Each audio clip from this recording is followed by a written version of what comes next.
By the way, you're not going to meet a bigger Seinfeld fan. Oh, you're talking to him. Oh, dude, I love the thing you did in your show with it, with DeRosa. Oh, New Material Seinfeld. yeah. I got to meet Jerry, and he said, "I love New Material Seinfeld." Wow. So he Get came up outta to here. me, and that's what I did. And then I immediately realized I shouldn't have done that. Like what Mark is doing is what I did, and I watched him being like, I guess we're not going to be friends. Oh, like I wow. saw, like I just think I freaked him out. I won't flatter myself. I didn't freak him out, but I wasn't cool. I could have been like, "Oh, thanks, man," but I was like, I did. Yeah. Just go up to, oh my God. It's like either I could have a 1 in 3,000 chance of maybe becoming his friend by being cool, or I could just get the lump sum now and have the fun of being like, holy shit! You either repress that feeling for a lottery ticket to maybe be his real friend. I think I made the right choice. You know what the problem is when a guy at that level compliments you, it's a hot chick moment. Of course. And if you're like Wait, who's the hot chick? Well, no, Jerry. He is. Yeah. And you just got to play it cool. Yeah. But the instinct is like, how can I make this funny? That's why I think like Burr and Bargatze, they can be friends. Because Nate would have been like, "Oh, thanks, man. Thanks. You're right. Thanks." And Bill would have been like, "Cool. Yeah, I don't fucking mean it." You know. What would Trump have said? Trump would have been like, "Thank you. I've been working on that bit. New material. Mike Pence. He'd come out. He had his puppet." I can beat you, though. I got a worse one. When I first met him, this is Siney? 19 years ago, yeah. Jerome? He was at the creek watching Colin Quinn. And I was like, oh, my God, Jerry's at the creek in the cave of all places. Smelling the dead mice? Yeah, in Long Island City. And I went up to it, I went, "Are you master of your domain?" Oh, and he just God. turned around and walked away. Oh, my God. No words said. And then he went up to Rodney Dangerfield. Like, I heard you don't get any respect. That's very good. Shut the fuck up, all right? That's so funny. Get it done. A friend of mine, actually, the professor who encouraged me to go into comedy, changed my life. His name is Mark Stevick. I love him. He, just a little plug, I don't know, patreon.stevick. Thanks a lot, Stevick. Stevick. You guys for the are rest very of us. good at finding the funniest thing. Paris. There we go. That was fun. To be mad at Stevick for getting me into comedy is what most people would need a 4-minute break to like brainstorm. And you just immediately were like, "Thanks a lot, Steve." Oh, yeah. Very, very funny. Anyway, he met David Mamet, who wrote Glengarry Glen Ross. Yeah, one of the best. And he went up to, and we were like Jerry, because I know this from Comedians in Cars. Jerry is also obsessed with Glengarry Glen Ross. That's right. A lot of comics are obsessed with Glengarry Oh, Glen yeah. Ross. Brass balls. It reminds me of The Cellar. There's like Yeah. a feeling. Everybody knows their place. Where are you on the board? It's show business. There's a lot of Shelley Levines at the Cellar. I gotta follow Moss.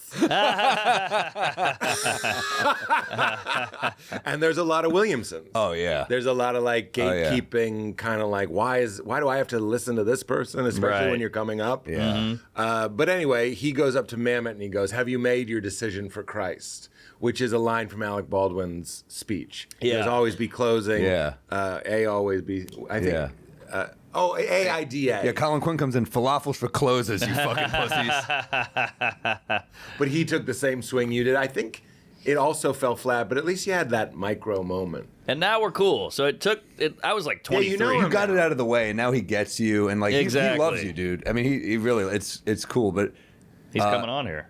He is? Yeah. He's got the text they're coming to Carnegie Hall, too. Whoa! December 4th. Don't know when this is coming out. But Wait, what? Yeah. Get that What about set Carnegie? tight. They're coming to Carnegie Hall. I got the text. So. Take the F's out, the C's out. Yeah. Wait, you're Clean it opening up. at Carnegie? No, I'm doing my show at Carnegie Hall, and they said they're coming. So. Oh, they're going to come. So, yeah, I'm going to clean up the act a little Yeah. bit. What if I just become a complete fucking... I just work clean to impress them? That can't be his only thing. 'Cause No.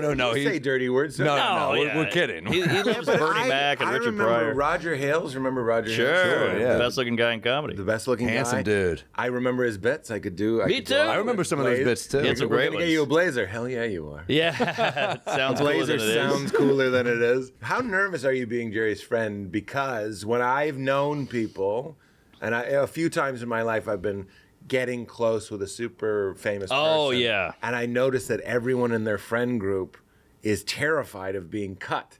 That's like so very generous, nice people that bring you on vacations and stuff. If Mark hasn't been cut yet, he's not going to get cut. Yeah. I mean, He's taking some swings. yeah. Just my act or my tweets or whatever. Yeah. He's on board. Really? Well, he's a fun guy. Everybody, like, remember when you first watched Comedian, you saw him cursing? He's like, this fucking guy. When I saw him, he said, father's suit. yeah. when I saw him, he said he watched you on Kill Tony, and he was like, Mark's quick. And I was like, yeah. Look at that. Mark's quick. I said the N-word. He loved it. I love it. I'm about everything that word stands for.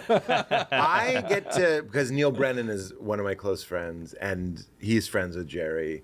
And Neil is so sweet. Sure. He's like a big brother. You know what I mean? I don't say that loosely. He really has that energy. Yeah. And he'll And it's because he's the littlest brother. He had to Exactly. He had to transfer that. No, it works for both of us. He likes being the big brother, probably. Very sweet guy. And like I told Neil, I was like, when I go on the road, I feel like an assassin. You know, you sit in your hotel, you peer out the window, and people are like, did you bring your bathing suit? I'm like, I'm here to kill the governor. And he told Jerry that.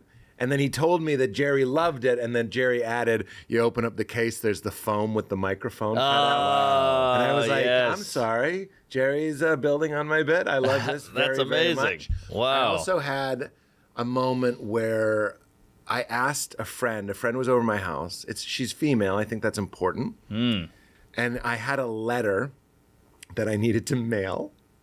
Okay. And I gave it to her. I said, will you put this in your mail?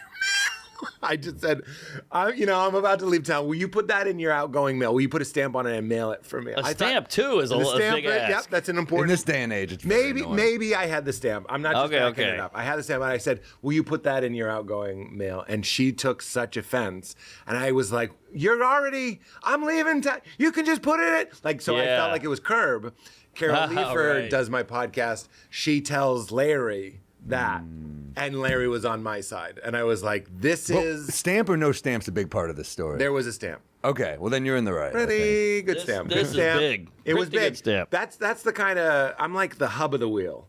I'm not in the mix. I'm not touching the ground, but I'm in the middle. They're aware and of you. I say something to this, and she says it to that, and it gets back to the hub. Wow, Yeah, that's yeah. amazing.